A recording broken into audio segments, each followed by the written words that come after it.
Okay, so this will be section 3 of Scary Stories to Tell in the Dark. They eat your eyes, they eat your nose. I'm going to say as a disclaimer, there are some words in here that I'm going to be editing as I'm reading, because while they were okay in the 80s, I am not comfortable saying them on YouTube now, and yes, this is a young child's book. Also, there's a thunderstorm going on, so you might hear it in the background.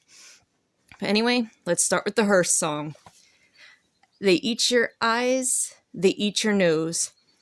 There are scary stories about all kinds of things. The ones told here are about a grave, a witch, a man who liked to swim, a hunting trip, and a marked basket. There's also one about worms eating a corpse. Your corpse. The Hearse song. Don't you ever laugh as the hearse goes by, for you may be the next to die. They'll wrap you up in a big white sheet, from your head down to your feet. They'll put you in a big black box and cover you with dirt and rocks. All goes well for about a week, and then your coffin begins to leak. The worms crawl in, the worms crawl out. The worms play pinochle on your snout. They'll eat your eyes, they'll eat your nose, they'll eat the jelly between your toes. And the big green worms with rolling eyes crawls in your stomach and out your eyes. Your stomach turns a slimy green, and pus pours out like whipping cream. You'll spread it on a slice of bread, and that's what you eat when you are dead.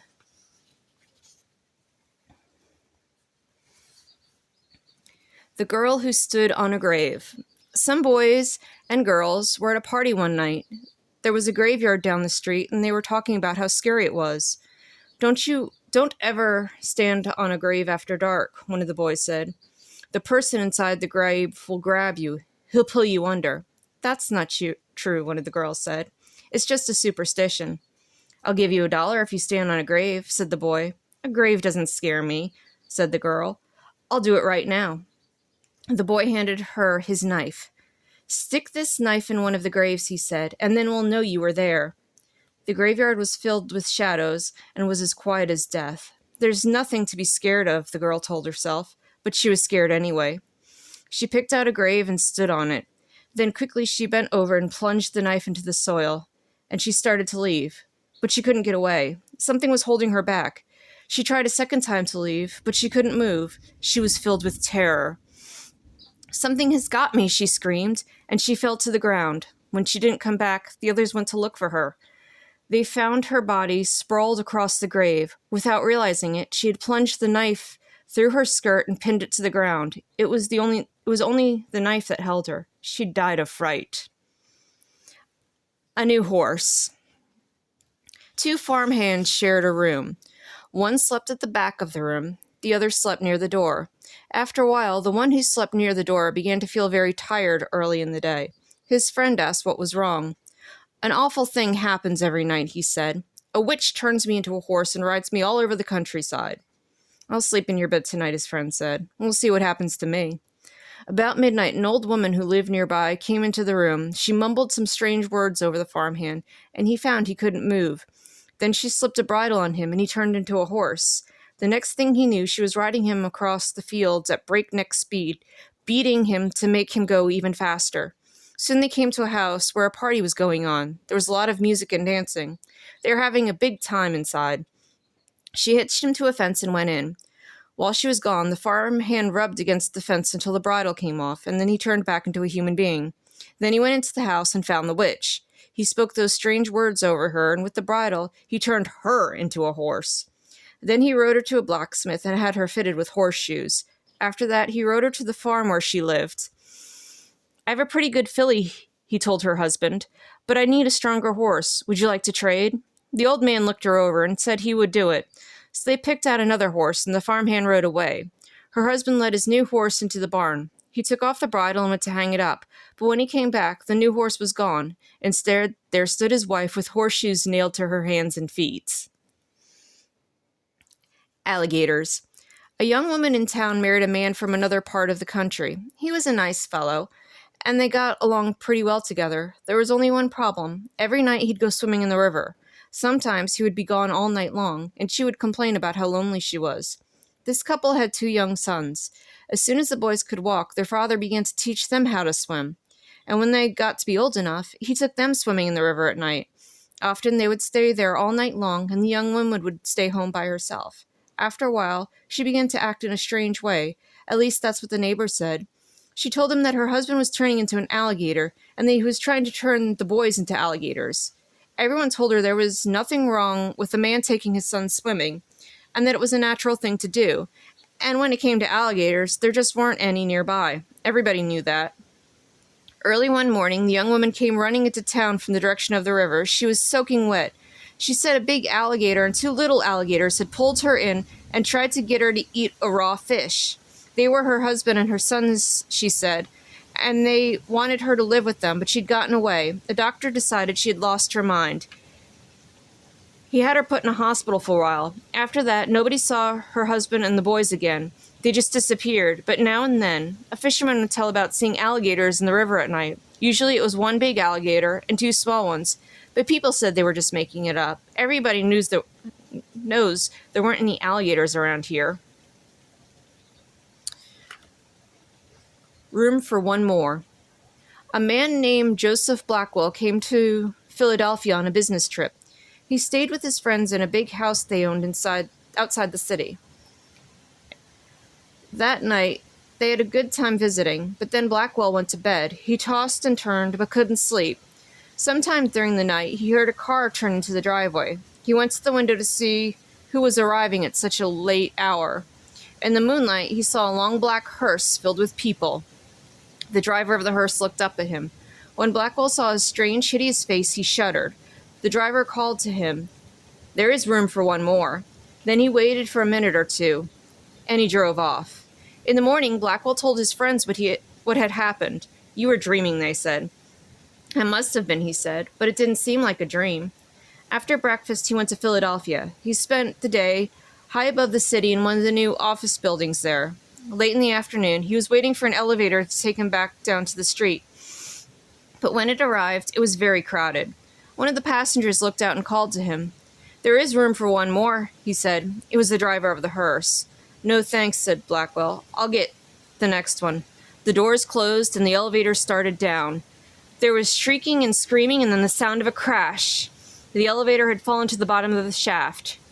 Everyone aboard was killed. The Wendigo. A wealthy man wanted to go hunting in a part of northern Canada where few people ever hunted.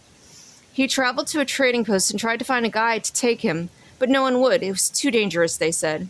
He finally found an Indian who needed money badly, and he agreed to take him. The Indian's name was Defango.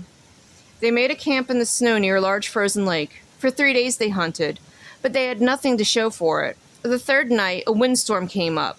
They lay in their tent listening to the wind howling, the trees whipping back and forth. To see the storm better, the hunter opened the tent flap. What he saw startled him. There wasn't a breath of air stirring, and the trees were standing perfectly still. Yet, he could hear the wind howling, and the more he listened, the more it sounded like it was calling Defango's name. "Defango," it called. "Defango." "I must be losing my mind," the hunter thought. But Defango had gotten out of his sleeping bag. He was huddled in the corner of his tent, his head buried in his arms. "What's this all about?" the hunter asked. "It's nothing," Defango said. But the wind continued to call to him, and Defango became more tense and more restless. "Defango," it called. "Defango." Suddenly he jumped to his feet and he began to run from the tent. But the hunter grabbed him and wrestled him to the ground. "You can't leave me out here," the hunter shouted. The wind called again, and Defango broke loose and ran into the darkness. The hunter could hear him screaming as he went. Again and again he cried, "Oh, my fiery feet, my burning feet of fire." Then his voice faded, and the wind died down. At daybreak, the hunter followed Defango's tracks in the snow. They went into the woods, down toward the lake, then out onto the ice. But soon he noticed something strange. The steps Defango had taken got longer and longer. They were so long, no human being could have taken them. It was as if someone had helped him to hurry away. The hunter followed the tracks out into the middle of the lake, but there they disappeared. At first he thought the Defango had fallen through the ice, but there wasn't any hole.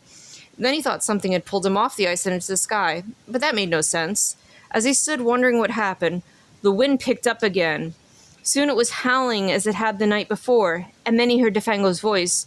It was coming up from above, and he heard Defango screaming, "My fiery feet, my burning feet!" But there was nothing to be seen. Now the hunter wanted to leave that place as fast as he could. He went back to camp and packed.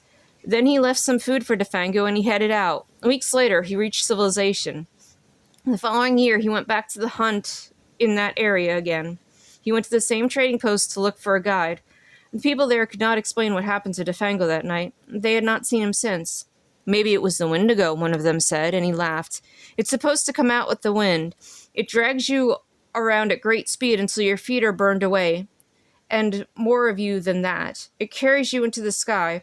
It drops you. It's just some crazy story. That's what some of the Indians say." A few days later, the hunter was at the trading post again. An Indian came in and sat by the fire. He had a blanket wrapped around him, and he wore his hat so that you couldn't see his face. The hunter thought there was something familiar about him. He walked over and asked, "Are you Defango?" The Indian didn't answer. "Do you know anything about him?" No answer. He began to wonder if something was wrong, if the man needed help, but he couldn't see his face. "Are you all right?" he asked. No answer. To get a look at him, he lifted the Indian's hat, and then he screamed. There was nothing under the hat but a pile of ash. Dead Man's Brains. This scary story is a scary game that people play at Halloween, but it can be played whenever the spirit moves you. The players sit in a circle in a darkened room and listen to a storyteller describe the rotting remains of a corpse. Each part is passed around for them to feel. In one version, a player is out if he or she screams or gasps with fright. In another version, everybody stays to the end no matter how scared they get. Here's the story. Once in this town there lived a man named Brown. It was years ago, and on this night he was murdered out of spite. We have here his remains. First we'll feel his brains. A wet, squishy tomato. Now here are his eyes still frozen with surprise. 2 peeled grapes. This is his nose, a chicken bone. Here is his ear, a dried apricot. And here is his hand, rotting flesh and bone, a cloth or rubber glove filled with mud or ice. But his hair still grows, a handful of corn silk or wet fur or yarn. And his heart still beats now and then, a piece of raw liver. And his blood still flows. Dip your fingers in, it's nice and warm. A bowl of ketchup thinned with warm water. That's all there is except for these worms. They were the ones that ate the rest of him. A handful of wet cooked spaghetti noodles. May I carry your basket? Sam Lewis spent the evening playing chess at his friend's house. It was about midnight when they finished their game, and he started home. Outside, it was icy cold and quiet as the grave. As he came around a turn in the road, he was surprised to see a woman walking ahead of him. She was carrying a basket covered with a white cloth. When he caught up to her, he looked to see who it was. But she was so bundled up against the cold it was hard to see her face. "Good evening," said Sam. "What brings you out so late?" But she didn't answer. Then he said, "May I carry your basket?" She handed it to him. From under the cloth, a small voice said, "That's very nice of you." And that was followed by a wild laughter. Sam was so startled that he dropped the basket and out rolled a woman's head. He looked at the head and stared at the woman. "It's her head," he cried, and he started to run, and the woman and her head began to chase him. Soon the head caught up to him. It bounced onto the air and stuck its teeth into his left leg. Sam screamed with pain and ran faster, but the woman and her head stayed right behind him. Soon the head leaped into the air again and bit into his other leg. Then they were gone.